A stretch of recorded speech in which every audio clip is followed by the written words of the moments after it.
Good morning all of you. Class 8th Hindi व्याकरण, आपका lesson है वर्ण विचार और उच्चारण। तो कल हम लोगों ने पढ़ा स्वरों की मात्राएं, री का प्रयोग, अनुनासिक, अनुस्वार और अनुनासिक में अंतर।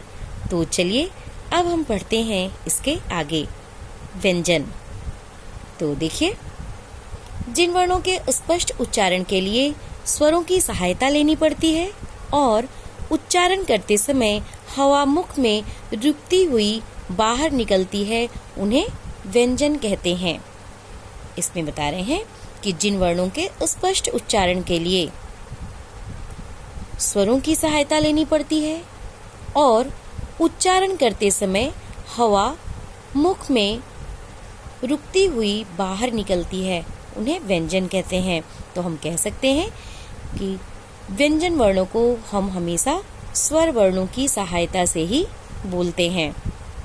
व्यंजन वर्णों को हम किसकी सहायता से बोलते हैं? स्वर वर्णों की ही सहायता से बोलते हैं। तो चलिए अब देखते हैं हम इसके भेद। उच्चारण के आधार पर व्यंजन के 3 भेद हैं। इसमें बता रहे हैं कि बोलने के आधार पर उच्चारण मीन्स होता है उच्चारण करना, बोलना। उच्चारण के आधार पर व्यंजन के 3 भेद हैं। पहला है स्पर्श व्यंजन, दूसरा है अंतस्थ व्यंजन और तीसरा है ऊष्म व्यंजन। तो व्यंजन के 3 भेद हुए, स्पर्श व्यंजन, अंतस्थ व्यंजन और ऊष्म व्यंजन। तो चलिए सबसे पहले हम देखते हैं स्पर्श व्यंजन। जिन व्यंजनों का उच्चारण करते समय वायु कंठ, तालु, मूर्धा या ओठों का स्पर्श करके बाहर आती है, उन्हें स्पर्श व्यंजन कहते हैं। स्पर्श व्यंजन इस प्रकार है। स्पर्श व्यंजन में बता रहे हैं कि जिन व्यंजनों का उच्चारण करते समय, जिन व्यंजन वर्णों को बोलते समय वायु कंठ, तालु, मूर्धा या ओठों का स्पर्श करके बाहर आती है, उन्हें स्पर्श व्यंजन कहते हैं।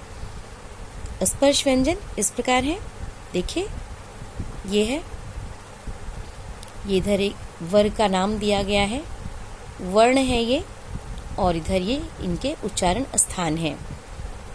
तो सबसे पहले है आपका का वर्ग। का वर्ग में कौन कौन से वर्ण आते हैं? क, ख, ग, घ, अंग। इसका उच्चारण स्थान है कंठ। जब हम बोलते हैं तो किसकी सहायता से बोलते हैं? का वर्ग का जितने भी वर्ण हैं, कंठ की सहायता से बोलते हैं। चा वर्ग है। चा वर्ग में देखिए कौन कौन से वर्ण आते हैं? च, छ, ज, झ, इया। इनका उच्चारण स्थान क्या है? तालु। टा वर्ग। टा वर्ग में देखिए ट, ठ, ड, ढ, ड़, इतने वर्ण आते हैं टा वर्ग में। इनका उच्चारण स्थान है मूर्धा। फिर है ता वर्ग। ता वर्ग का देखिए उच्चारण स्थान है दंत।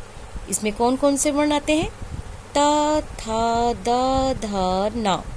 इनका उच्चारण स्थान है दंत, क्योंकि जब हम बोलते हैं तो त, थ, द, ध, न, ये हमारी जिह्वा हमारी किससे टकराती है? दांत से टकराती है। तो इनका उच्चारण स्थान क्या है? दंत है। पा वर्ग। पा वर्ग। पा वर्ग में देखिए कौन कौन से वर्ण आते हैं? पा, फा, ब, भ, म। इनका उच्चारण स्थान है ओष्ठ। पा वर्ग का उच्चारण स्थान क्या है? ओष्ठ। क्योंकि जब हम पा वर्ग का कोई भी वर्ण का उच्चारण करते हैं तो ओष्ठ की सहायता से बोलते हैं, ओठ की सहायता से बोलते हैं। जैसे पा, फ, ब, भ, म। तो देखिए हमारे ये ओठ आपस में टकरा रहे हैं, हम इनका उच्चारण ओठ की सहायता से बोल रहे हैं। प, फ, ब, भ, म। तो ये था आपका पा वर्ग। तो आज बस इतना ही, आगे कल। आज आपका होमवर्क है, ये जो भी कुछ मैं आपको पढ़ाई हूँ, व्यंजन, व्यंजन के भेद, आप इसको फिर से पढ़ेंगे। Thank you.